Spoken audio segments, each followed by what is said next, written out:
Zapraszamy do odsłuchania nagrania, które przygotował dla Państwa pan Christian Archambeau, dyrektor wykonawczy Urzędu Unii Europejskiej do spraw własności intelektualnej. Zapraszamy. As our focus turns to the economic recovery from COVID-19, innovation and creativity and good designs are going to play an essential role. We know that companies that have at least one registered intellectual property right perform much better than those with none. They generate more revenue and pay higher wages. The most recent firm-level IP study published in February by the EU IPO in partnership with EPO confirmed this was true of firms of all sizes, but was even more apparent among SMEs. However, while SME account for 99% of EU businesses and employ a huge number of people, over 6 million in Poland alone, fewer than 1 in 10 of them have any registered IP right.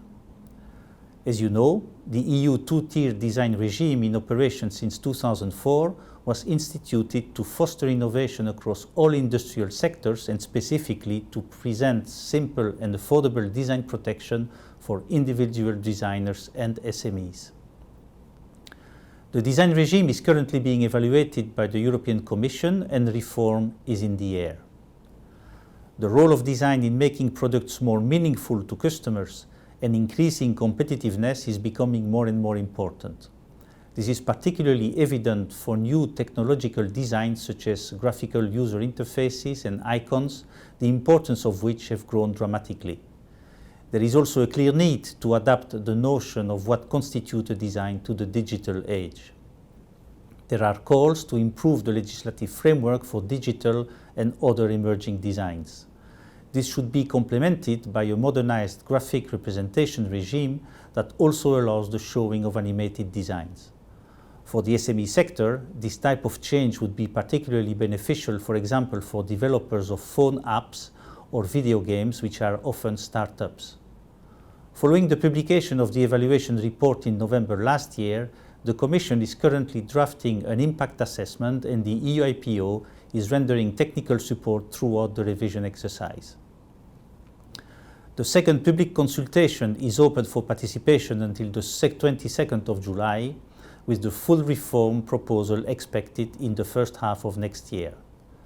I think everyone here realizes the importance of having a modernized design regime that keeps pace with the needs of our innovators and creators. Design is part of the DNA of Europe and has the power to transform the ordinary into an object of desire. It drives cutting-edge technology from electric cars and telecommunication to the exploration of the solar system. Ultimately, design adds value and is at the heart of jobs and growth in the developed world. This is a message that the Chinese, for example, have shown that they understand well. Chinese companies are currently the #1 applicants for both EU trademarks and designs. More recently, most of Europe and the United States have also bounced back from the COVID-induced setback, and applications for new IP rights are growing rapidly. We have been experiencing the result of that at the EU IPO since the midpoint of last year. Currently, growth in demand for the EU trademark is in the region of 25%. Demand for registered community design was slower to recover, but is also robust and growing. It is a bit like a new gold rush, and it is important that EU companies, and especially EU small and medium-sized enterprises, don't get left behind. In line with the EU's industry strategy, we have been working on SME support with the IP offices in the European Union Intellectual Property Network, including the Polish office and the European Commission. The Ideas Powered for Business SME Fund, introduced in January and running throughout 2021, is just a starting point. It is offering support for professional IP advice and financial assistance to help EU SMEs apply for trademarks and designs.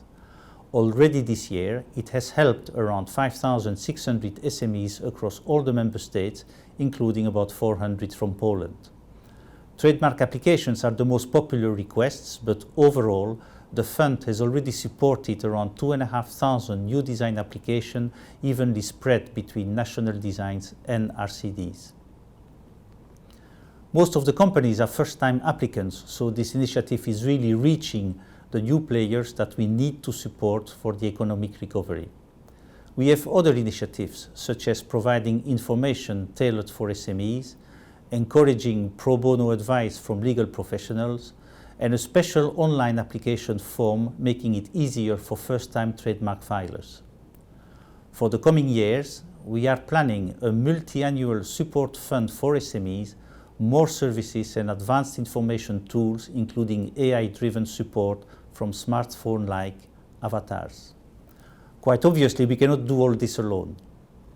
We are working with the Commission and the whole family of EU agencies and Directorate Generals with the close support of the other IP offices.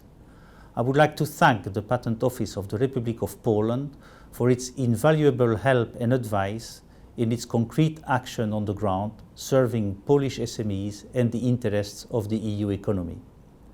For the future, we need to continue to be joined up.